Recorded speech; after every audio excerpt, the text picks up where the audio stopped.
rolling up, Uber black Cadillac, high heel boots and a sexy body full of tats.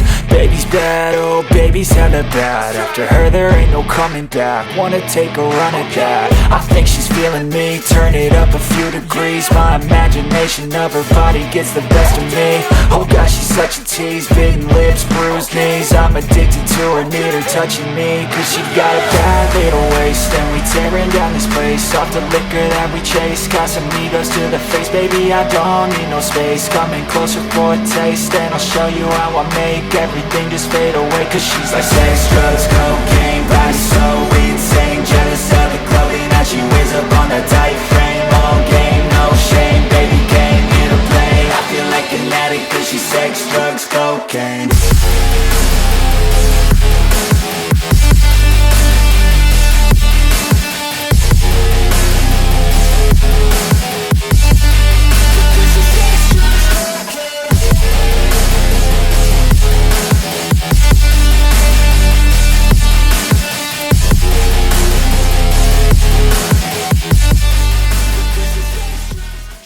Salam traders, balik lagi sama saya Andi Firmansyah di channel ESG.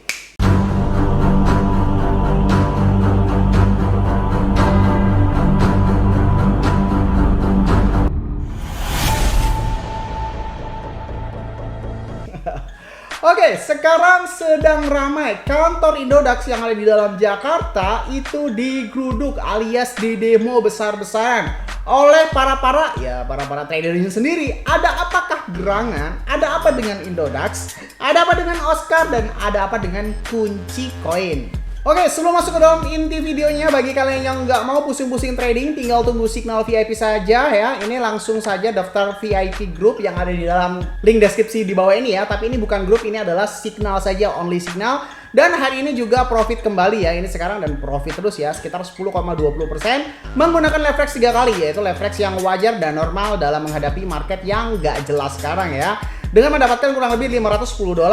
Bagi kalian yang bilang bahwasanya ini mahal lah, ini apalah, pastikan panutan kalian adalah mengopen posisi juga pada saat menggunakan signal. Karena apa? Banyak sekali master signal trading palsu yang katanya mengopen posisi hingga ratusan persen, tapi tidak menampilkan secara bentuk dolarnya, alias tidak menampilkannya bentuk seperti ini ya, hanya menampilkan bentuk ROE-nya saja, alias presentasinya saja. Coba kalian paksa tunjukkan dolarnya, kira-kira dia trader beneran apa trader kacangan? Oke, yang berani mengkritik saya, silahkan kita adu portofolio. Win rate saya masih 99%. Dari kurang lebih 150 kali open posisi, saya baru loss sekitar 4 kali. Ada yang lawan? Senggol dong.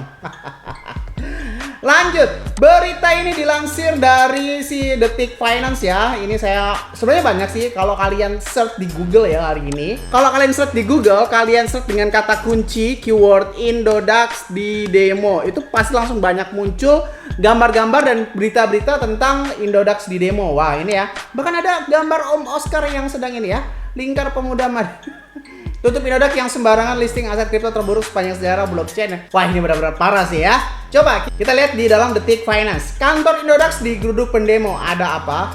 Nah, singkat cerita dilansir dari berita Detik Finance, kantor Indodax didemo oleh Lingkar Pemuda Madani atau LPM. Aksi unjuk rasa ini dilakukan lantaran dugaan pelanggaran terhadap aturan Badan Pengawas Perdagangan Berjangka Komoditi atau Bapepti yang dilakukan oleh si perusahaan itu. Maksudnya perusahaan itu Indodax ya. Demo dilakukan di depan kantornya yang berlokasi di kawasan Kuningan, Jakarta Selatan pada Senin 1/08/2020. Nah, kalau kalian ingat di dalam video ini nih, ini saya ada di kantor Indodax yang pada saat itu mengambil hadiah trip to Korea kalau nggak salah ya di dalam video ini. Ini adalah kantor yang digeruduk sekarang. Dalam orasinya, para pendemo menimpa pertanggungjawaban CEO Indodax alias Om Oscar Dermawan mengenai permasalahan kepemilikan token developer kunci atau kunci koin. Nanti akan kita jelaskan secara bahasa yang logis ya. Kita coba ungkap dulu secara beritanya. Begini, bahwa teman-teman itu permasalahkan kepemilikan token oleh developer kunci yang mana itu melanggar peraturan Bapepti. Bapepti itu hanya boleh kepemilikan itu sekitar 30%. Untuk developer ini maksimal 30%. Nah, dia memiliki 99% kepemilikannya. Ini melebih-lebihkan sih, nggak 99% juga sih.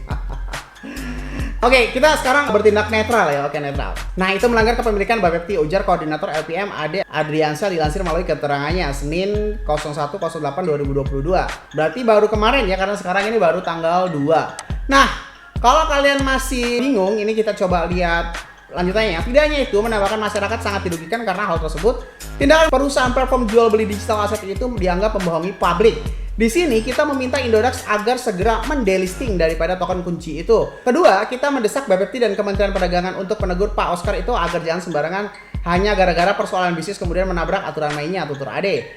Ade mengatakan pihaknya belum mendata nilai kerugian yang dialami masyarakat. Kalau kuantitas kita belum mendata kerugiannya berapa, tapi yang pasti kalau kita lihat dari BSC Scan itu kan dia memanipulasi holder-holder biar seolah-olah token kunci itu banyak holdernya. Padahal itu ditransfer sendiri oleh developer transfer AD. Mungkin katanya gitu ya.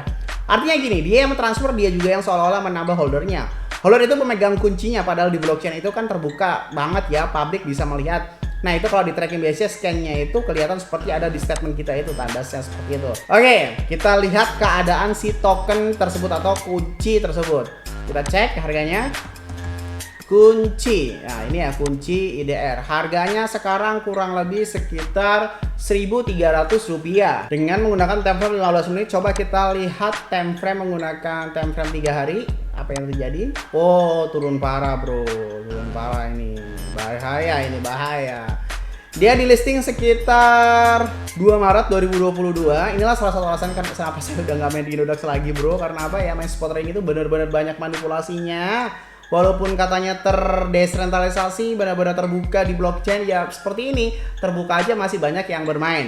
Oke, kesimpulannya, Bang, gue masih bingung banget ini sebenarnya ada apa ya di dalam Indodax ini dan pendemo-pendemonya. Ini, yang pertama nih ya, Indodax melisting koin yang dinamakan kunci ya, kunci. Dan harganya itu dump dari kurang lebih sekitar 16.000 sekarang ke 1.300. Usut punya usut, semua holdernya juga mencari tahu dong, ada apa gerangan, kenapa kira-kira kunci ini tiba-tiba turun seterus-terusnya dan tidak ada kenaikan atau tidak ada perlawanan bullish sama sekali, semuanya bearish. Lalu akhirnya salah satu ya, semua orang juga bisa mencek BSC scan-nya, tinggal klik smart contract-nya berapa, tinggal kita cek beberapa holdernya dan lain sebagainya, seperti itu ya. Jadi yang pertama, Indodax melisting kunci, setelah itu harganya jatuh, dan yang ketiga, orang-orang mencari tahu dong kenapa kira-kira harganya itu bakal jatuh, oke? Lalu yang keempat, masyarakat atau para holder kunci atau orang yang trust terhadap kunci dan Indodax itu mencari tahu di dalam BSC scan ternyata ada manipulasi yang itu menabrak peraturan BAPEPT. Peraturan BAPEPT itu adalah developer itu maksimal hanya boleh memiliki 30% dari total jumlah aset digital yang diperdagangkan. Tapi kalau kita lihat di dalam BSC scan ya, kita lihat cek BSC scan ya ini ya. Kalau kita cek ke dalam holdersnya, ini di rank 1 ada kunci deployer ya, ini dengan menggunakan persentase sampai 82,6348% alias kalau dirupiahkan ini setara dengan 3 miliar dolar kayak ini, 3,7 miliar dolar kalau tidak salah ya ini, dan holder keduanya. Jadi orang-orang ini nuntut. Di sisi lain, Indodax itu katanya patuh banget sama BAPEPT ya, Badan Komunikasi Berjangka yang mengatur di Indonesia. Di sisi lain, Indodax ini menabrak aturannya, oke, menabrak aturannya. Yang katanya dia itu nurut dengan BAPEPT, tetapi dia membiarkan entitas listing di dalam market Indodax yang katanya dijamin bahwasanya market ini mematuhi segala peraturan yang ada, itu ditabrak gitu. Yang harusnya cuma boleh 30%, ini boleh sampai 82%. Loh bang, emang ngaruhnya apa bang seperti itu? Ya ngaruh banget lah bro, lu bayangin aja deh. Lu bayangin nih ya, tiba-tiba lu beli suatu koin itu dikuasai sama developer itu 90%. Coba bayangkan, total supply yang beredar di dalam pasar itu cuma 10%. Pada saat ada order beli, ya order beli seperti ini ya. Coba kita perhatikan ya. Pada saat ada order belinya di sini ya 1325, 1324, bayangkan saja token atau koin itu kan buatnya gratis. Tiba-tiba sama dia di instant sell. Jadi ibarat kata dia merampok duit masyarakat dengan tidak bersisa. Kenapa? Supply-nya nggak masuk akal. Karena supply-nya tidak berdasarkan supply and demand. Dia hanya mencari keuntungan supaya hit and run mungkin saja. Seperti itu ya dugaannya seperti itu. Dia instant sell, setelah itu ya tiba-tiba ya udah pergi gitu aja. Itu yang diindikasi dan diprotes oleh masyarakat. Selanjutnya, masyarakat menuntut bahwasanya kunci ini harus dihapus di dalam Indodax supaya mengingatkan Pak Oscar segalanya bukan tentang bisnis saja. Jangan pernah menyangkut pautkan masalah bisnis dan mengorbankan para holder-holder dan para trader di dalam Indodax. Oke, seperti itu ya. Jadi singkat ceritanya seperti itu. Di dalam kunci ini harganya jatuh, siap tahu-taunya developernya memegang banyak. Jadi kemungkinan harga jatuh itu bukan berasal dari market yang alami, alias didump pelan-pelan oleh si developer tersebut atau pencipta si kunci tersebut. Oke, seperti itu. Di dalam data sini 82% sih. Kalau yang di berita ini sedikit melebih-lebihkan ya. Kalau di dalam ini tadi ya sampai 90% ya. Menurut data di dalam BSC Scan tadi kalau kita cek itu sampai cuma 82,6% saja. Oke, itu adalah pendapat dan hal yang terjadi. Pendapat pribadi saya, sebenarnya saya tidak fokus ke dalam kuncinya itu tadi. Di Indonesia ini masih sedikit rumit juga. Saya masih bingung juga. Sampai sekarang saya masih bodoh menurut saya ya. Saya masih bodoh, saya masih tidak mengerti bagaimana sebenarnya sistem yang ada di dalam Indonesia ini. Katanya Indodax ini mengatur segala bentuk di dalam BPT ya.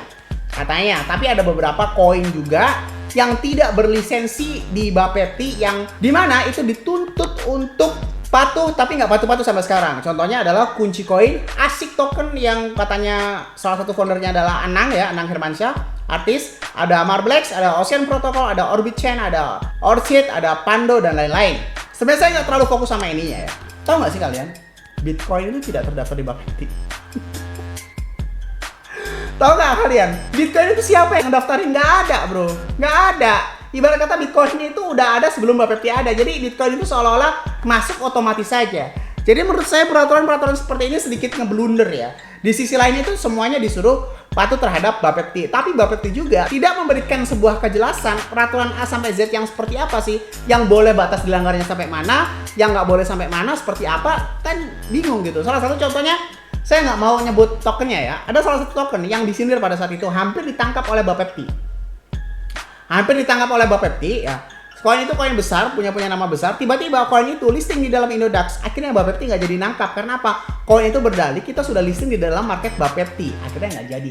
Entah itu adalah sebuah bisnis ataupun apa, saya nggak ngerti ya, nggak paham juga artinya seperti apa. Dan sampai sekarang saya masih bodoh, saya masih kurang sedikit mengerti tentang hukum mutlak seperti apa yang ada di dalam Indonesia mengenai hukum kripto ini. Cuma itu yang di dalam otak saya ya.